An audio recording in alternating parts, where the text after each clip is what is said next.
I am going to discuss about the how to calculate error and second topic is how to reduce error. यहाँ पे देखिए calculation calculation is based on the definition. यहाँ पे पहले error error की definition हमको पता होनी चाहिए। तो एरर वो क्या होता है? It is a differences of measured value and true value. True value और मेजर्ड वैल्यू के डिफरेंस को हम लोग एरर बोलते हैं। उसी के बेस पे we can design the formula error is equal to measured value minus true value. यहाँ पे फिर देखिए दूसरा है आपका relative error. Relative error it is a ratio between measured value minus true value upon true value. और percentage error निकालने के लिए सिंपल 100 से रिलेटिव एरर में 100 से मल्टीप्लाई कर देंगे तो we can find out measured value minus true value upon true value into 100। Now we see how to reduce error. Error को रिड्यूस कैसे करेंगे, मीन्स एरर को कम कैसे करेंगे। तो उसके लिए आपको ये 6 पॉइंट्स को ध्यान में रखना है।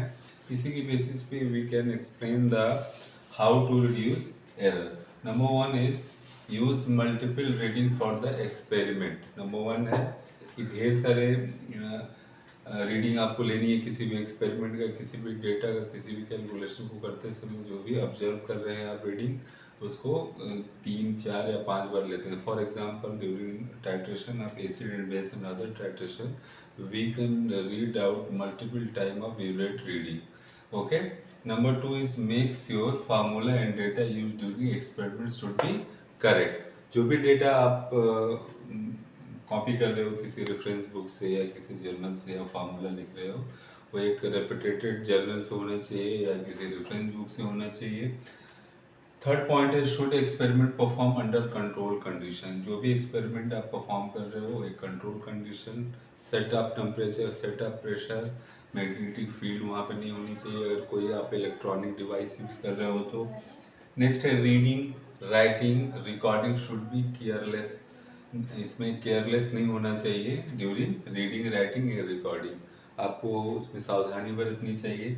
Last one use highest precise and accurate instrument. जो भी इंस्ट्रूमेंट आप यूज कर रहे हो, फॉर एग्जांपल आप मास स्पेक्ट्रोफोटोमीटर यूज कर रहे हैं आप लैब में, अगर आप IR स्पेक्ट्रोफोटोमीटर यूज कर रहे हैं, UV स्पेक्ट्रोफोटोमीटर यूज कर रहे हैं SPLC, तो उसमें ध्यान रखना है कि ये आपका कैलिब्रेटेड हो, प्रिसाइज हो और एक्यूरेट इंस्ट्रूमेंट हम लोग ले। या ग्लासवेयर यूज कर रहे हो तो जितने भी आपका A ग्रेड के ग्लासवेयर हैं एक्यूरेट ग्लासवेयर उसको हमको यूज करना है।